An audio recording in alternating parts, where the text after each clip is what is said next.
Hello everybody, I am the baddest and welcome back to the channel, and today we are on day 3 of uploading every day this week, and today I'm counting down my top 5 favorite pop albums of 2024. So, just like with everything else up to this point, this is not divided by like subgenre. We are going into every subgenre of pop for the sake of this list.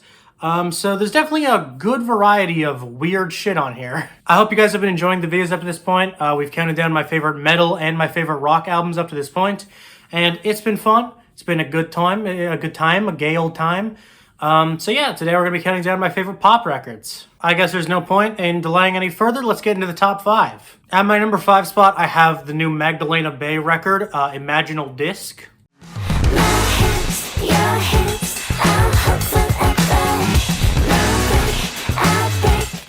This is a synth pop neo psychedelia record that has become, if I'm not mistaken, the most critically acclaimed record of the year. And I don't love it quite that much, but this is such a beautiful synth pop record that flows together so beautifully from one track to another. It just feels like one big collective art piece. The production on this album is absolutely stunning. Every single track just sounds like it was meticulously crafted. It feels like every single song on this album took so long to piece together to be the absolute perfect piece of art. The piano notes on this record are fantastic. The bass lines are so cool. The drum beats are very memorable and distinct. And I love the singer of this band. Just for the record, this is the first album of theirs I've listened to. I should definitely go back and listen to more. But the singer has a very unique voice. It's kind of like, it's really squeaky, and it's really unique, and it really tickles the ear in a very interesting way. And I really enjoyed listening to this album. Again, I don't love it quite as much as a lot of people. This is one that's been really critically acclaimed, and it's only coming in at number 5 of my pop albums of the year. But still an outstanding record, still one of my favorites, and still really not a negative thing to say about it. But coming in at number 4, I have Harlequin by Lady Gaga. Good morning, been up the whole night. Harlequin was Lady Gaga's tie-in record for the Joker movie that came out this year that she starred in as Harley Quinn. And she made a better record than they made a movie. Again, basically every song on this is a cover. I believe there's only 2 original songs on the whole track list. And just about everything else is a cover of a very iconic song from anywhere from the 30s to the 60s. It's a jazz pop album that, again, really highlights some of the greatest moments of those eras of music. And she does so in such a beautiful way. Her performances on this are fantastic. The renditions of every track is gorgeous. And and it was so cool listening to this music that obviously I'm way too young to have any fond memories with, and kind of recognize some of them and learn some of them and get to research them on my own time. I think this was actually a really great record to release at this point in time because, again, people my age and people younger and older than me got to reintroduce themselves to an era of music that they didn't get to experience firsthand. And I really loved being able to do so. Again, I did some research on some of these songs, and I recognized some of them. Like, the opening track is Good Morning, and I immediately recognized it, and I had such a fun time listening to it. It's one of my favorites on the record. Yeah, this was a really fun album to experience. And also, it does a really good job at, like, encapsulating the Joker aesthetic, which is really interesting. Like, I don't know, the Joker aesthetic is kind of meant to be, like, New York-ish from maybe, what did they say, 40, 50 years ago, maybe? And yeah, it does a weirdly good job at encapsulating Joker's aesthetic, and especially because Joker was so reliant on music anyway. And yeah, jazz pop from the 30s, 40s, 50s, and 60s really does help elevate the sound of those visuals. Yeah, I love this album. Had a really good time with this album. Highly recommend you listen to it. I feel like this one went over a lot of people's heads this year. Coming in at my number 3 spot is the new Clairo album called Charm. Sexy to somebody, it would be you. Clairo kind of has her music down to a science. I like this one just as much as I liked Sling, which I liked a lot. And yeah, Clairo has just been very consistently fantastic ever since. This is a bedroom pop, but mostly singer-songwriter kind of album with a lot of interesting lyricism, some pretty beautiful performances, and a lot of mellow production. And I gotta say, a lot of what Clairo talks about in this record about love and sex really does stand out to me.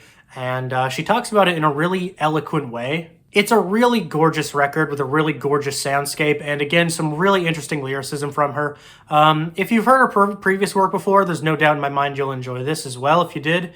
And yeah, it's just a nearly flawless bedroom pop singer-songwriter kind of deal. I really liked it.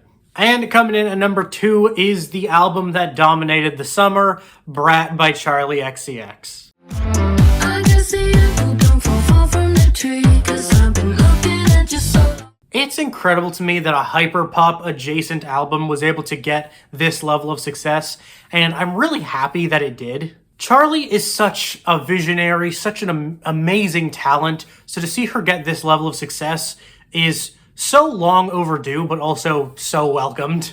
The production on this album is so interesting. It's so fast-paced and quirky and really just distinct and unique and not like what you hear in most of the pop world. The lyrical content is really interesting on songs like Everything is Romantic or Sympathy is a Knife. Really interesting lyrical content from Charlie, and I would say some of her best of all time. The whole album is so fun and vibrant and colorful and, again, fast-paced. It's such a snappy record. But my favorite track is actually the slowest point of the track list, which is So I, which is a tribute to the late Sophie, who is one of the most revolutionary music producers in probably decades. Yeah, she was a fantastic talent that tragically lost her life very young, and she was a big influence and friend of Charlie's, and So I is dedicated to her. And it's very bittersweet, very hard to listen to, but one of my favorite songs of the year, honestly.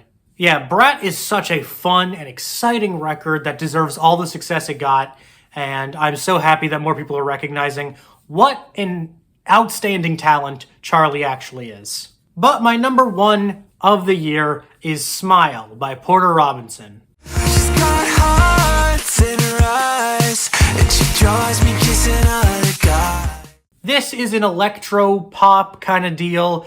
It's really hard for me to classify what genre this even is, but electro pop is the closest I can come to, which means it's a pop record. First place. God, this thing is so goddamn colorful. It's so colorful. It is so vibrant. It's so saturated. I love this record's aesthetic. Porter Robinson on this record sounds fantastic. It's the best he's ever sounded vocally. It's the best he's ever been lyrically, covering some really interesting subject matter in a really interesting way. He uses a lot of really weird kind of Gen Z slang, and he also just says things that are really weird, like when he talks about a monkey eating his own shit. Hang on, sorry, actually I got it wrong. He doesn't eat his own shit, he drinks his own piss. My mistake. This is such a unique record. It's so colorful, it's so vibrant with such fantastic production. One of the most interesting examples of production I can think of is the track Year of the Cup, which samples an interview with Lil Wayne, where he talks about what's in his cup, which is obviously lean, but he doesn't say that explicitly. He just says, what's in the cup? Well, you don't know what's in the cup, but it must be a pretty beautiful thing. But how can you say it's a beautiful thing if you don't know what's in the cup? It's just such an interesting thing to think of to sample, and it makes for a really interestingly structured song that kind of covers creativity as a concept. My favorite track, though, is definitely Cheerleader. It's a very bittersweet song about a girl that I guess Porter knew at some point. And yeah, it's a really gorgeous listen that's also really fun and vibrant and cute. I think that's what I love about this album, is that it's kind of like emo-ish. It's kind of sad in a lot of regards, but it's also just so colorful, so goddamn fun to listen to. It's beautiful. This is a beautiful album. It's one of my favorites, and it is my favorite pop record of the year. All right.